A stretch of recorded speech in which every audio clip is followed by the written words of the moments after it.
শিয়াদের সম্পর্কে আমাদের কেমন মতবাদ থাকে, মতবাদ না, আমাদের কি কি ধারণা, কি নিয়ম থাকা উচিত, কি করা থাকা উচিত। শিয়াদের মধ্যে যদি তাদের কিতাবে যা লেখা আছে এইটা যদি শিয়ারা বিশ্বাস করে তারা কাফের। কথা বলছেন কিনা? তাদের কিতাবে লেখা আছে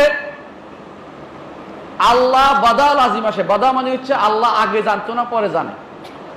এটা কি ইমানদারের কথা? এটা কাফেরের কথা বলছে না কথাটা, ইহুদিদের কথা। এটা ইহুদিদের কথা। তাদের কিতাবে লেখা আছে তাদের ইমামরা গায়েব জানে। এটা ইমানদারের কথা। তাদের কিতাবে একদম সব, তাদের কিতাবে বড় কিতাব যেটা আমাদের বুখারীর মতো, ওদের কিতাবের নাম হচ্ছে আল কাফি, লেখা হচ্ছে কুলাইনি, নাম মনে রাখবেন। কুলাইনি তার কাফিতে বলতেছে বাবুন আল আইম্মাতু ইয়ালামুনাল গায়ব, অধ্যায় নবীরা গায়েব জানে। আপনার বলে অস্বীকার করবে, আমার কাছে একেবারে ছবি সহ দেখাইতে পারবো। বইটা বের হলে দেখবেন, একটা বই বের করতেছি দেখবেন, ছবি সহ দিয়ে দিছি তো ওরা এটা বলে, এরপর অস্বীকার করলে বুঝবে। তো এরপর তাদের মধ্যে আছে যে ইমামরা সব করতে পারে, পেটের বাচ্চা হ্যাঁ আনা দিতে পারে, না করে দিতে পারে, ইমামরা সব করতে পারে। ইমামের কাছে বিয়ে বসলে অবশ্য পারত,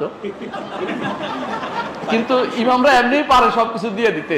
এইটা তারা বিশ্বাস করে বসে আছে। এটা কি ইমানদারের কথা হইতে পারে? ইমানদার কথা হইতে পারে? আপনি বুঝছেন তো? ওদের যে বিশ্বাস, সেই বিশ্বাস যদি কোনো তাদের কিতাবে যেটা আছে ওইটা মানলে কেউ ব্যক্তি কোনো ইমানদার বলতে পারবেন না।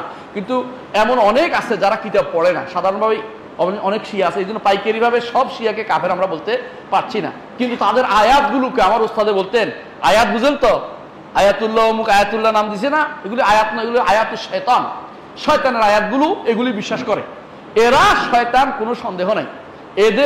এদের যে কুফুরি বা কাফের হয়ে গেছে, এরপর আমরা কোনো দ্বিমত, কোনো আমাদের চিন্তা, মানে এরপরে কোনো দ্বিমত, সামান্যতম কোনো দ্বিরুক্তি নাই। এটা দ্বিধা করি না এটা বলতে।